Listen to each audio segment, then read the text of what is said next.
Saludos, soy María Isabel González de la Oficina de Patrimonio de la Secretaría de Cultura de la Gobernación del Valle del Cauca. Queremos presentarles hoy nuestra primera entrega coleccionista de saberes, un programa que pretende recoger a partir de entregas virtuales los diferentes saberes, tradiciones y oficios que enriquecen nuestra cultura en el Valle del Cauca. Hoy tenemos un tema muy interesante, los hornos de cal en Viges. Y para esto hemos invitado al arquitecto Ricardo Hincapié de la Universidad del Valle. Bienvenidos. La cal se ha usado desde la más remota antigüedad como conglomerante en la construcción, también para pintar fachadas de edificios de adobes y ladrillos. El óxido de calcio o cal viva se obtiene como resultado de la calcinación de las rocas calizas por medio de hornos que alcanzan temperaturas cercanas a los 900 grados. La identidad del municipio de Viges en el Valle del Cauca durante toda su historia ha estado forjada a partir de los procesos de extracción y procesamiento artesanal de la piedra caliza, así como también de las relaciones sociales que se construyeron entre las diferentes personas que participaban directa o indirectamente de esta actividad. Estas relaciones se fundamentaban en valores positivos como la colaboración, el respeto y la transmisión de saberes, haciendo de este oficio un patrimonio cultural digno de conservación. Esta industria artesanal pasa hoy por una aguda crisis, cuyas múltiples manifestaciones abordaremos en este encuentro, que pretende la reapropiación dinámica del patrimonio representado por los hornos de cal y los oficios que involucra. Ricardo, bienvenido. Gracias por estar con nosotros en Coleccionista de Saberes. En este tema que es tan importante y tiene tanto contenido relacionado con el patrimonio cultural en el Valle del Cauca. Queremos saber cómo empezó tu interés en esto y cuál es la importancia de los hornos de cal para el patrimonio cultural en el Valle del Cauca. Sí, María Isabel, la cal pues es un material milenario. Se usa incluso las culturas mesoamericanas. Se ha visto que en muchos sitios arqueológicos, pirámides, etc., hay rastros de cal y de pinturas sobre la cal. Obviamente las civilizaciones mediterráneas la usaron, ¿no? La civilización egipcia, por supuesto, hace milenios. Quienes le dieron quizá el mayor impulso a la cal fueron los romanos. Los romanos además se inventan el concreto, ¿no? Que ellos lo llaman calcetruso, con que fabricaron piedras artificiales.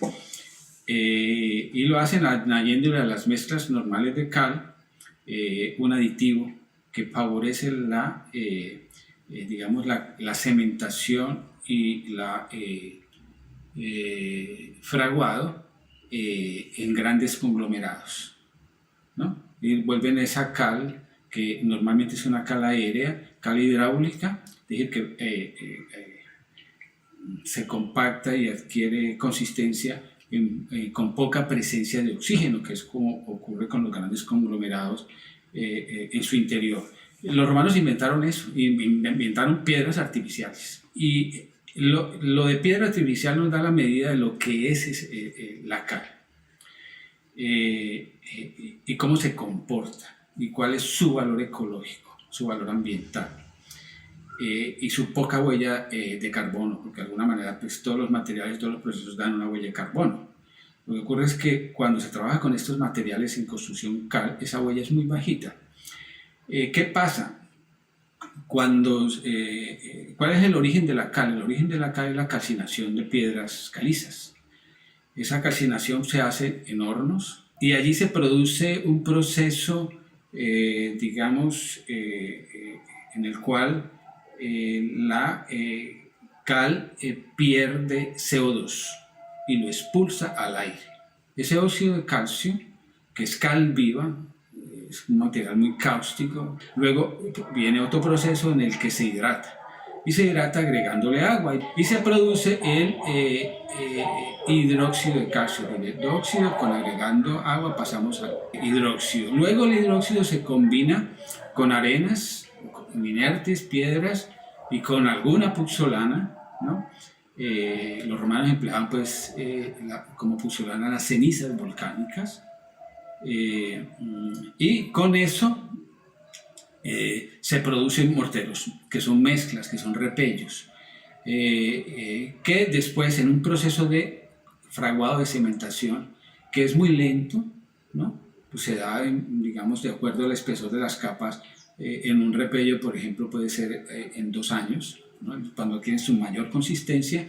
En ese proceso ellos vuelven a capturar el carbono que expulsaron cuando las piedras fueron cocidas en los hornos.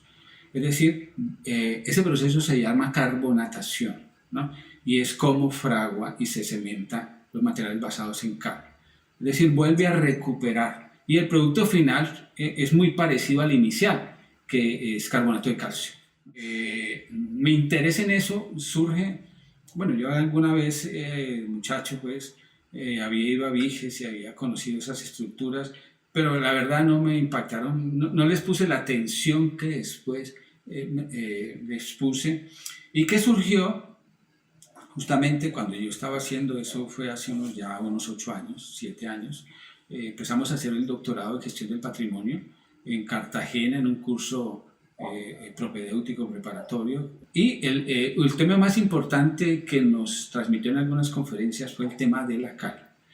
Y pues hablándonos del patrimonio de Cartagena, sobre todo de las murallas, que ahí está hecho con cal. Y esa cal se produjo allí, y se produjo en hornos, ¿no? Y resulta que en Cartagena hay muchísimos hornos distribuidos alrededor de toda la bahía de Cartagena, y nosotros hicimos una visita a esos hornos, que son ruinas, y esos hornos pues se cuidan como ruinas arqueológicas, y allí han hecho una ruta de hornos, que es una ruta muy interesante, y es un proyecto, digamos, de los tantos turísticos que tiene Cartagena, la ruta de los hornos de la cal. Entonces yo me preguntaba, bueno, pero si estos tienen estos hornos que son antiguos, nosotros los tenemos en Viges, ¿no? Y tenemos allí los oficios. Entonces me surge allí la idea de estudiar esos hornos. Ricardo, con esto que nos has contado, queremos saber, ¿son estos hornos de cal reconocidos como patrimonio cultural en otros lugares del mundo, o cuál es la importancia para nosotros y por qué reconocerlos? En otras partes existe una valoración muy importante de esos hornos, en localidades de España, de Portugal, y esos hornos fueron recuperados, ¿no? Y están siendo digamos, reactivados. Hay una localidad que es Morrón de Frontera, que en el centro de Andalucía, donde se produjo la recuperación de los hornos. Pero lo que a ellos les interesaba recuperar eran los oficios de esos hornos. Finalmente, en 2011, una vez recuperados los oficios, fueron declarados por la UNESCO Patrimonio Inmaterial de la Humanidad. Entonces, yo también tuve presente esa experiencia y dije, nosotros no tenemos solamente esas estructuras, sino que tenemos los oficios. Y aquí puede ocurrir un fenómeno parecido. Ricardo, esto que nos estás contando relacionado con el sur de España, los pueblos blancos andaluces, ¿cómo lo ponemos entonces en referencia en nuestro territorio? Porque sabemos que la cal la utilizamos desde la época colonial. Sí, mira, la cal fue el material de construcción tradicional hasta, yo diría, la aparición del cemento Portland. Y empieza poco a poco a introducir y a desplazar los usos de la cal en construcción. Digamos, en España, ya desde los años 60, estos hornos que fueron recuperados, imagínate, más de 50 años después, ¿no? Cayeron en desuso en los años 60 esos hornos. Se había perdido, muchas de esas estructuras estaban en ruina, pero se conservaban unos viejos artesanos y con ellos se recuperó el oficio. En Colombia, desde luego, los usos de la cal son tradicionales. Desde la colonia, pues son incontables las estructuras que recibieron aportes de cal. Por ejemplo, la iglesia del Milagroso de Buga, ¿no? El puente Ortiz en la colonia, años más atrás, en la colonia de la República, 1800, 30 y 45, que fue inaugurado por el padre Ortiz, Guadalupe Cartago. Los usos de la cal fueron muy importantes, pero también aquí experimentaron el desplazamiento por el Portland. Por ejemplo, eso se ve en las pinturas antes eran pinturas de cal. Bueno, todavía, de todas maneras, la cal tiene usos, no de construcción. Aquí en Colombia tiene otros usos, por ejemplo, agrícolas, en la industria cosmética, etcétera, etcétera. Incluso en la industria de caña lo usan para clarificar los claros del guarapo.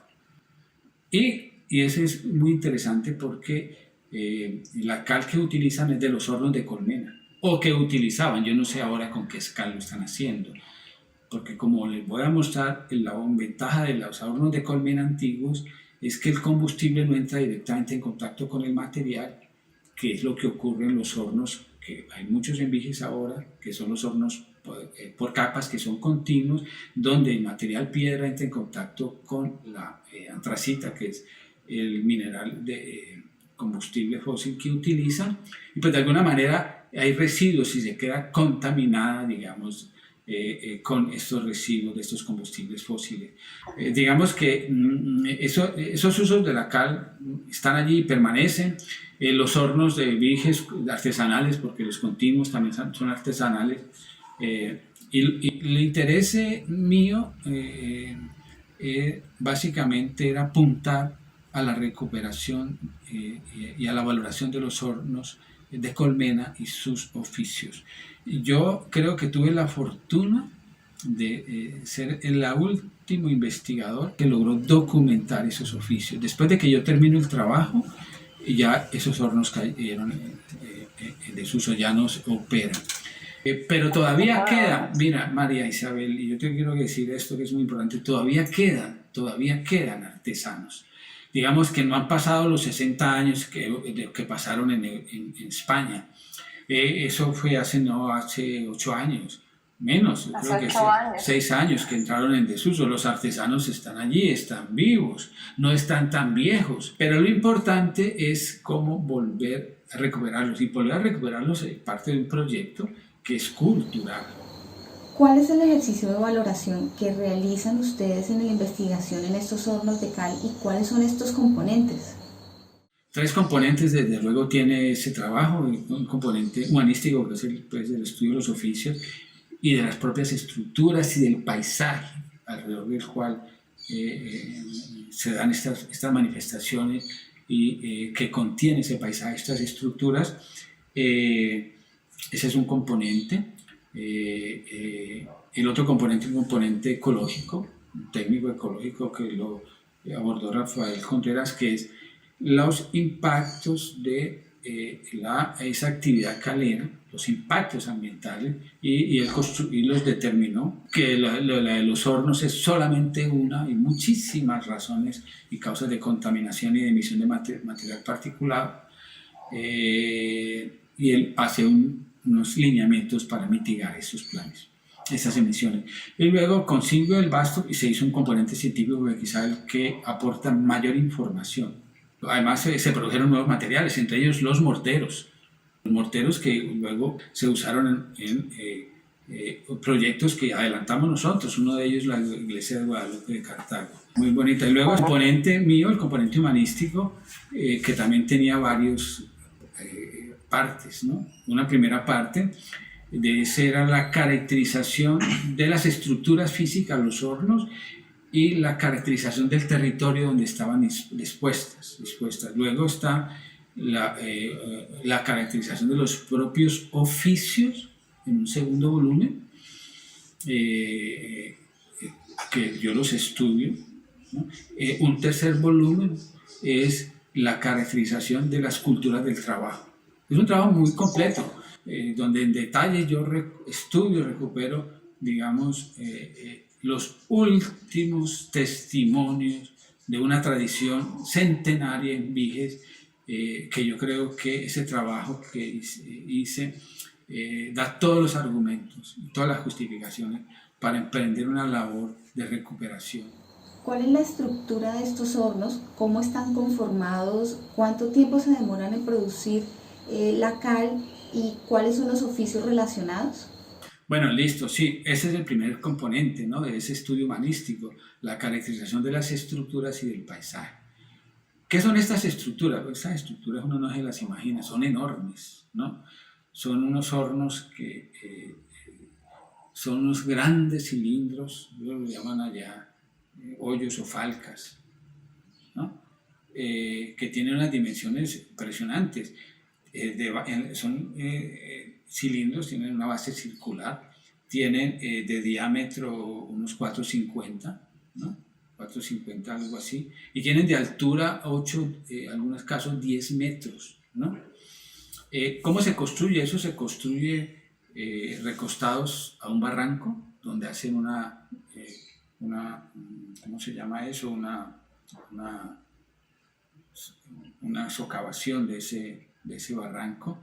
Posteriormente, en la parte superior, hacen el cilindro, excavan a pico y pala el hoyo y luego lo empiezan a revestir con ladrillos. Ladrillo común inicialmente, y la última capa es el ladrillo refractario. Ellos llaman la falca de ladrillo común y la contrafalca, que es ladrillo refractario.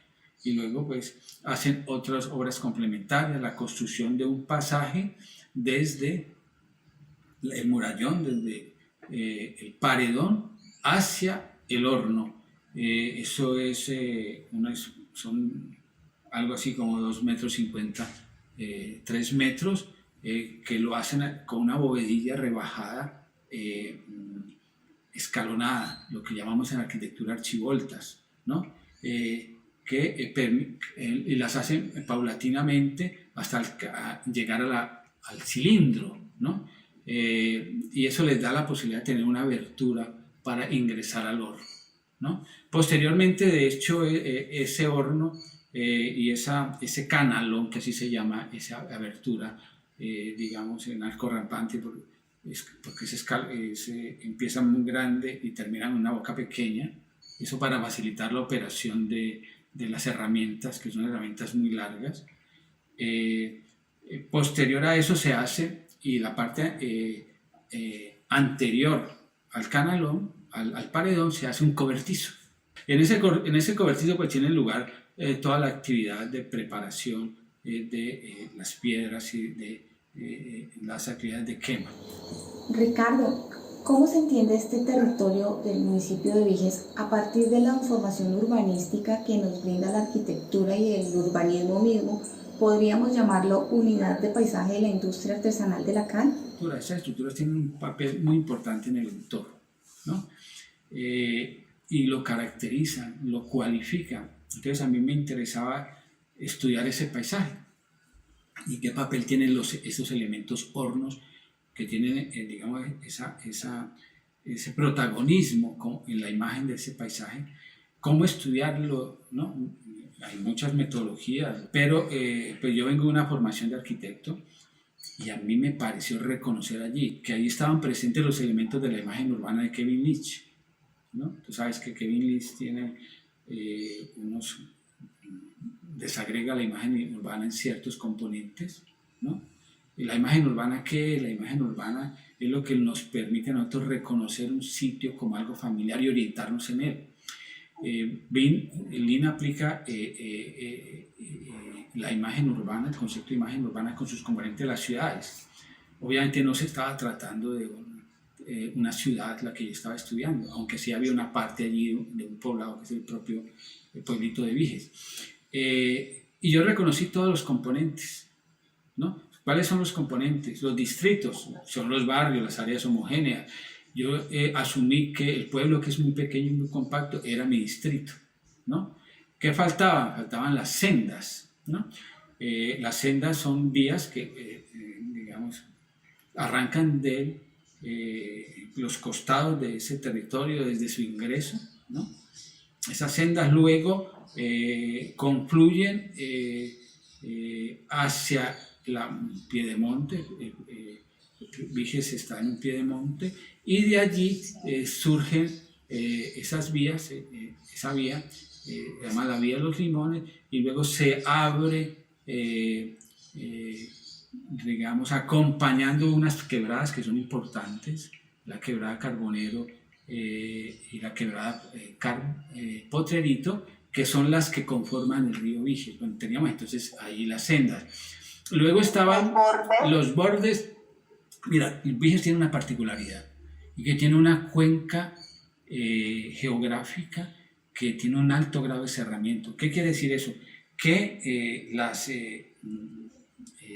distancia horizontal entre las partes bajas y las crestas, las máximas pendientes, es muy corta, ¿no? Lo que hace que sea una cuenca muy cerrada, y lo que le da una característica única, que sea una cuenca visual, ¿no? Ahora, ¿cuáles eran los bordes? Los bordes justamente eran los límites de esas crestas que son visibles, y eso se puede fácilmente determinar y cartografiar. Y faltaba un componente entre todos estos que te he señalado, ¿no? Bueno, faltan dos, ¿no? Los nodos, que son, dice Kevin, centros de actividad, cruces de camino donde se concentra la gente y son puntos de referencia importantes de actividad humana, de actividad social. Allí había un clarísimo nodo que es determinado por algunas edificaciones. Están al suroccidente un poco del pueblo, que es una iglesia muy bella, finales del siglo XIX, una iglesia muy linda. Estaba una fuente de soda y estaban al otro lado unos billares. Y es un sitio concurridísimo en Viges, ¿no? Y justamente ese fue para mí el nodo más importante.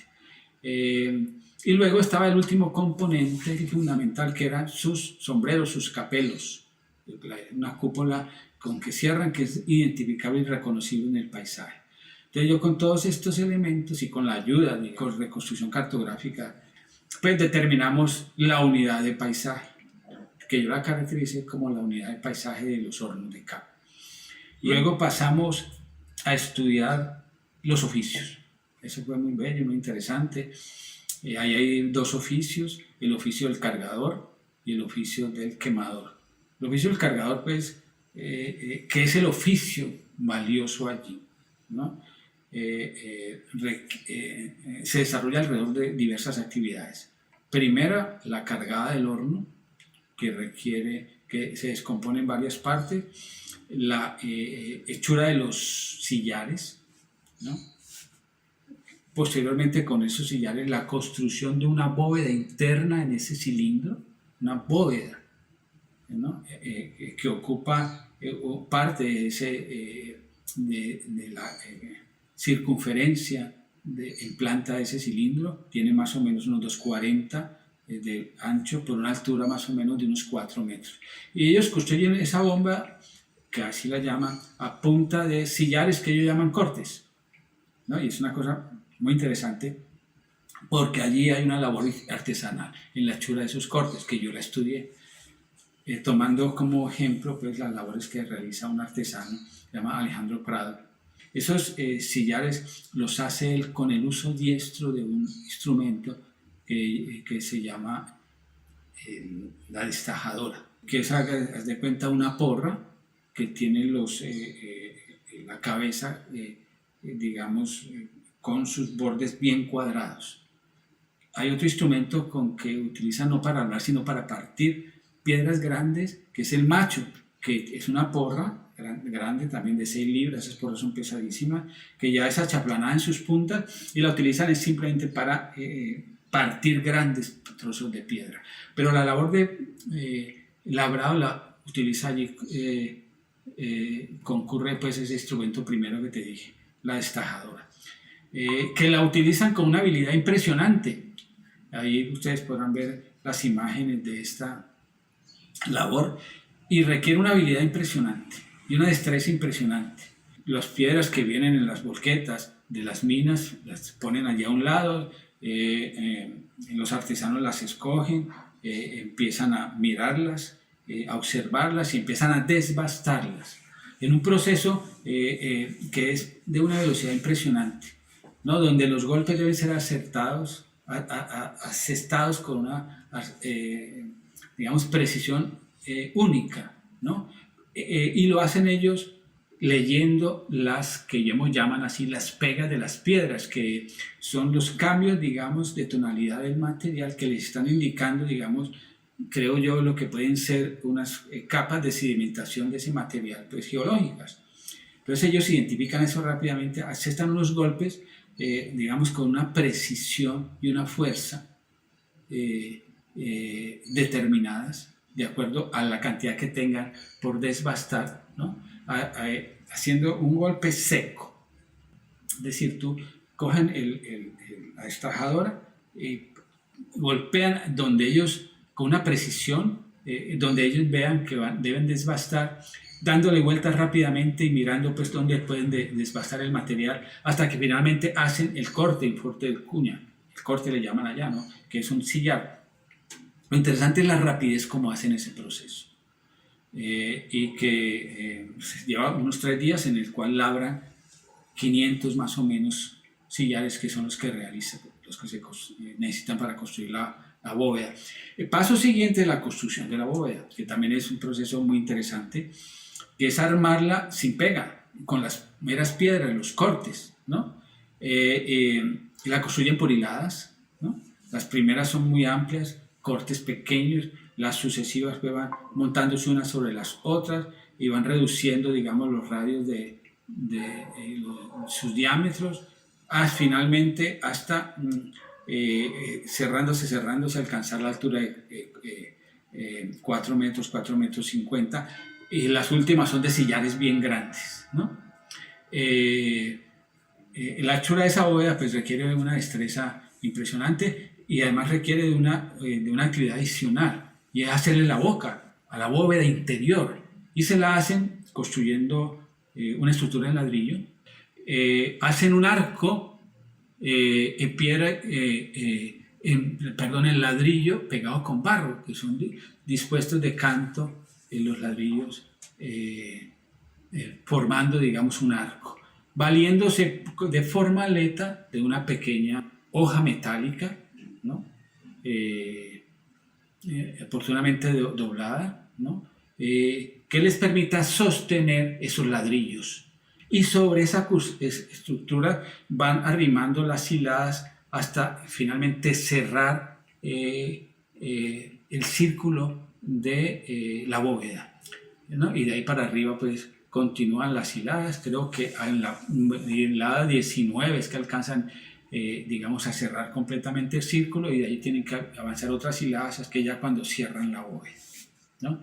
Hecho eso, ellos terminan de rellenar el horno de piedra. Finalmente, con la piedra más menuda, cuando ya han alcanzado en el nivel del race, hacen lo que llaman una pequeña montañita hecha con piedra muy menuda, que ellos la llaman laja, sobre la cual va a apoyar el penúltimo componente de esta hechura, de esta cargada del horno, que el componente es un capelo, que es simplemente un sombrerito en barro. Después de hecho eso, y pañetado y revestido de barro ese capelo, el artesano baja, todo esto es con ayudante, y hace la compuerta. La compuerta es, digamos, al final del canalón, una estructura en ladrillo que tiene 2 aberturas, una inferior y otra superior, llamada por ellos oídos. La parte inferior es la abertura, la hacen, y el murete pues, que la contiene, la hacen en trabatizón, ¿no? Luego, a nivel intermedio de esa compuerta, ponen una barra de hierro, que es un riel de ferrocarril, y a partir de allí la terminan en traba de soga, ¿no? Y todo eso es hecho con barro. Esas 2 aberturas son importantes porque a través de ellas, se llaman oídos, así les dicen allá, se realizan las labores artesanales que tienen que ver con el quemado, ¿no? La quema de la piedra caliza. Bueno, la quema es otro oficio. Yo también lo estudié. Es interesante porque se da un diálogo entre el horno y el artesano quemado, para decirte un ejemplo. Ellos hacen una carga y luego, digamos, para impedir que se disipen mucho los humos, la energía, ponen unas tapas allí, que son tapas metálicas de baldes, ¿no? Metálicos, de barriles metálicos, ¿no? Ellos ponen esas tapas allí y la tapa, y cuando recién está la carga, adquiere un color rojo. Entonces, cuando la carga se empieza a consumir, se va ennegreciendo. Y de acuerdo al tono que adquiere esa lámina, ellos saben si el horno necesita alimentación. Entonces proceden, pero hay actividades intermedias, que es el retiro de los carbones, ¿no? Y de los restos de combustión para reemplazarlo nuevamente por una carga nueva. Y eso se da a partir de días. El último día no se hacen sino 2 cargas por turno, imagínate, pero con volúmenes enormes de combustible, que se miden por carretadas y paladas de carbón. ¿Cómo saben ellos que el horno ya terminó la cocción? Eso lo observan arriba, por el capelo. Entonces ellos al final de los 9 días, 10 días, suben allá y observan la piedra se ha compactado porque ha perdido agua, el capelo ya está solito, ¿no? Ya no lo sostiene la piedra, la laja, digamos el barro se ha cocido y es una estructura muy sólida con sus hojadas. Ellos lo que hacen es mirar por esas hojadas el color de la piedra.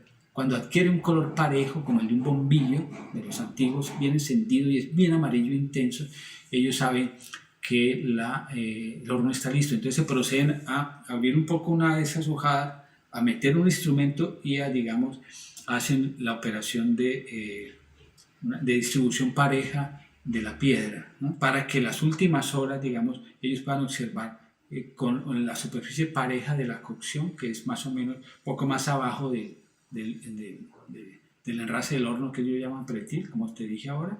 Ahí observan, y cuando la piedra tiene todo el mismo color, el horno está listo y la piedra está cocida. Entonces lo que hacen es tapar el horno, que ellos llaman, que en realidad es destaparlo.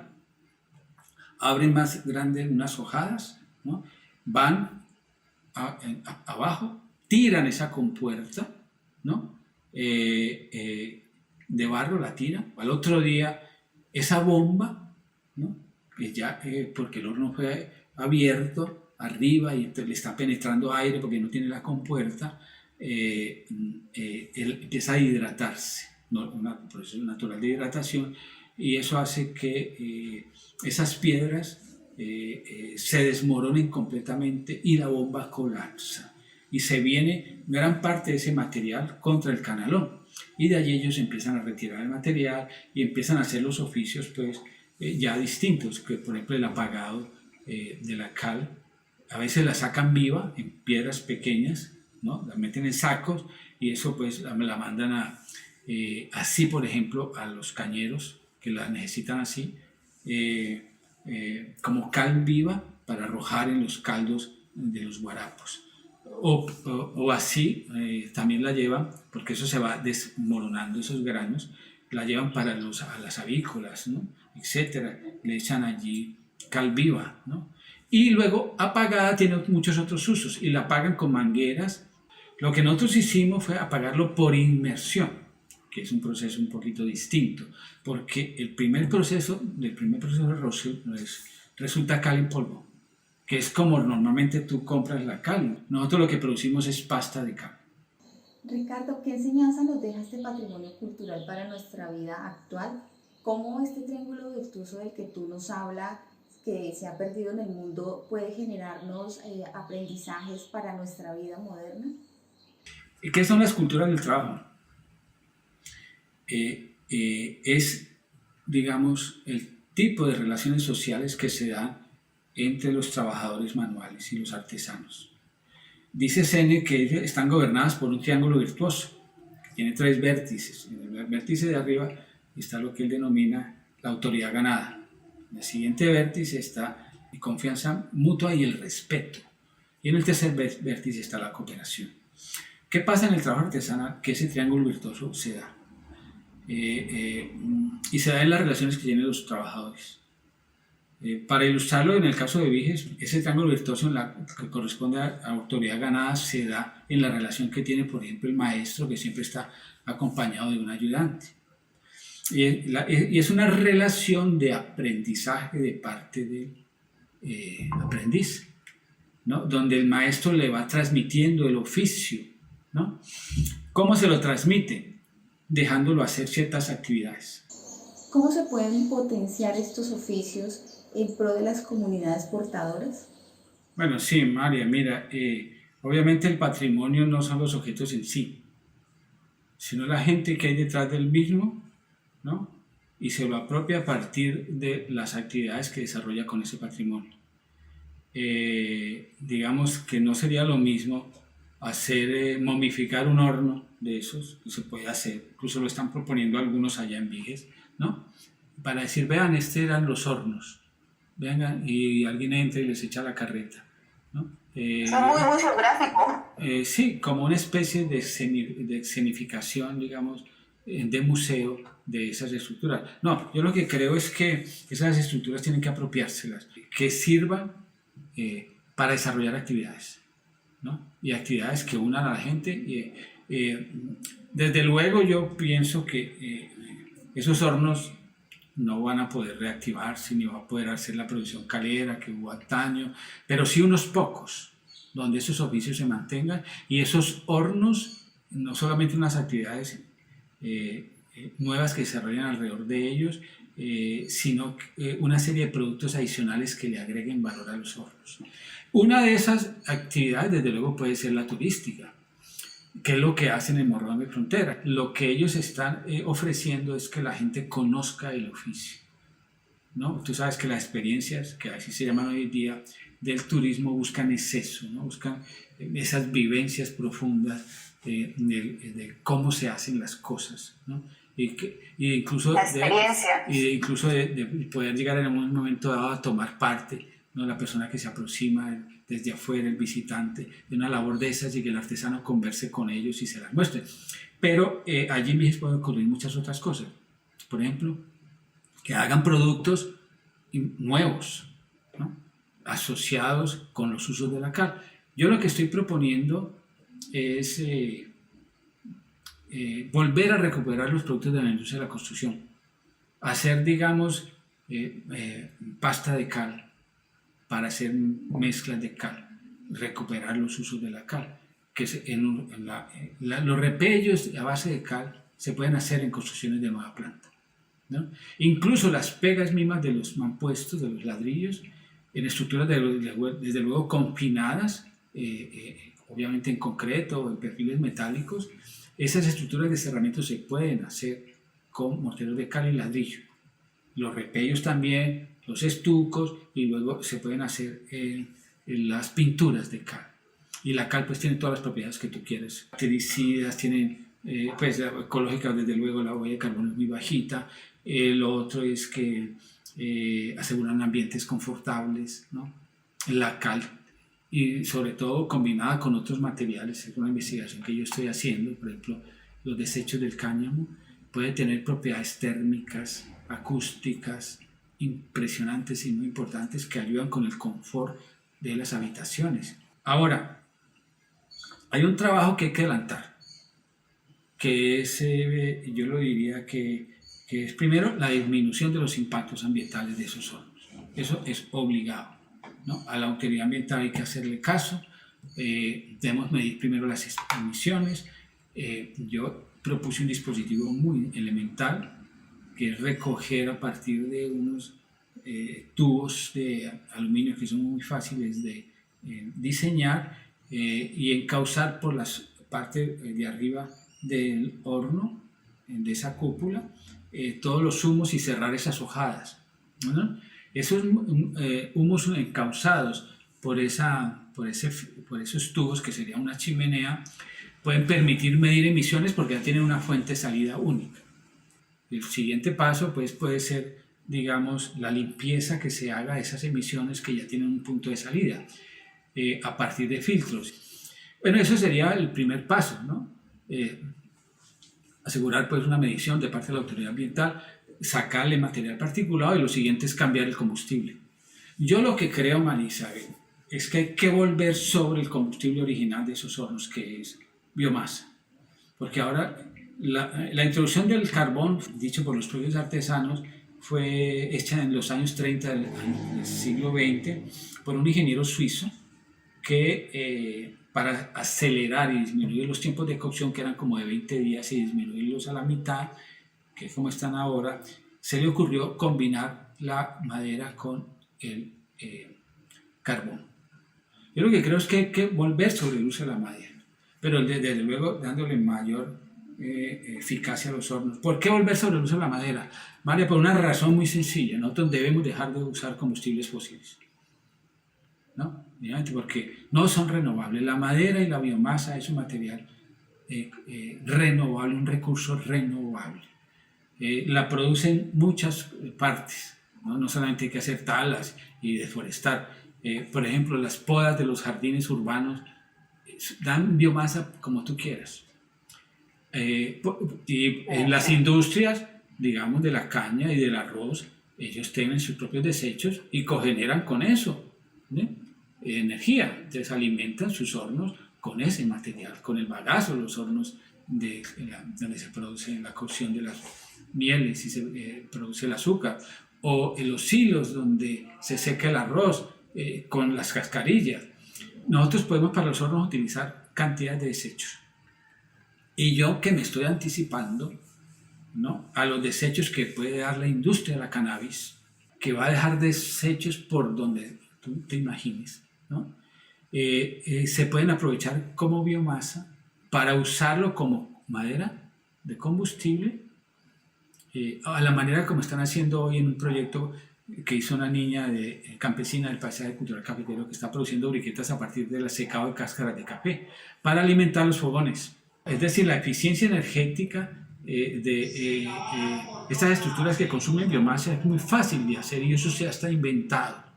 Y eso podría darle la posibilidad, como lo hicieron en Portugal con el polvo de corcho, ¿no?, de tener aquí una biomasa para quemar en esos hornos, ¿no?, que reemplace el combustible fósil. Ya hay que mandarla a recoger. Debemos cambiar ese paradigma y hacer un paradigma de recursos renovables. En conclusión, podríamos decir que es la apropiación social del patrimonio lo realmente importante, y la enseñanza que nos deja toda la manifestación, todo lo que está relacionado con los hornos de cal. Es la apropiación social del patrimonio local, ¿no? Por comunidades que son finalmente las que al usarlo y apropiárselo le dan sentido, ¿no? El sentido del patrimonio hay que construirlo, ¿no? Y ese construirlo se le hace agregándole valor permanentemente y resignificándolo. El patrimonio no son cosas, yo insisto, y el patrimonio no debemos considerarlo algo inmodificable, ¿no?, que es un poco la fetichización del patrimonio que hacemos hoy en día en las sociedades contemporáneas. Eso también es un tema que trabaja mucho François Chua, ¿no?, en sus estudios. Cómo lo importante son las competencias que ella llama antropológicas, que se desarrollan alrededor de ese patrimonio y las que se están perdiendo por las formas del trabajo hoy en día. Ricardo, esta información que nos has dado en torno a los hornos de cal nos lleva a valorar los oficios y, en últimas, a las personas que son los portadores del saber, del conocimiento, la apropiación social del patrimonio cultural. Sí, María Isabel, recuperar esas competencias antropológicas, ¿no?, la capacidad de relatar, de hablar, de dialogar, la competencia del lenguaje articulado que dice ella, la competencia de crear instituciones, que son todas estas relaciones informales y formales que se dan alrededor del trabajo, ¿no? Y recuperar la competencia de edificar, de hacer construcciones que recuperen saberes antiguos y valoren los materiales como materiales, digamos, que sean amigables con el medio ambiente y con la propia salud humana. Todo eso es una tarea por delante muy grande que las sociedades locales tienen. Es una sociedad que debe definitivamente cambiar de rumbo, ¿no? La alegoría del patrimonio. Correcto. Cambiar de rumbo e inaugurar formas de relaciones, digamos, amigables no solamente entre las personas y respetuosas de las personas mismas, sino del medio ambiente y la naturaleza. Ricardo, gracias por acompañarnos el día de hoy, por todo ese conocimiento que nos has entregado. Muchas gracias. A ustedes muchas gracias. Ahí están pues estos materiales, ojalá pues ellos puedan ver y reconocer de pronto su interés, y hay personas que recojan, digamos, estas sugerencias que se hacen aquí y reinventemos el mundo en muchas maneras. Otro tipo de actividades, otro tipo de trabajos, que el mundo está por reconstruir y por reinventar. Digamos, en ese sentido es un reto a la capacidad de imaginación humana, que yo creo que es lo único inagotable, lo que no tiene fin y el recurso más grande que tenemos los humanos. Gracias, Ricardo, un abrazo. Bueno, a ti igualmente, y a los oyentes, a los pues por los distintos canales que se va a transmitir esto, etcétera, etcétera. Un saludo muy especial. A todos los que nos acompañaron hoy, gracias en esta entrega del programa Coleccionista de Saberes de la Secretaría de Cultura del Valle del Cauca, y los esperamos en nuestra próxima emisión.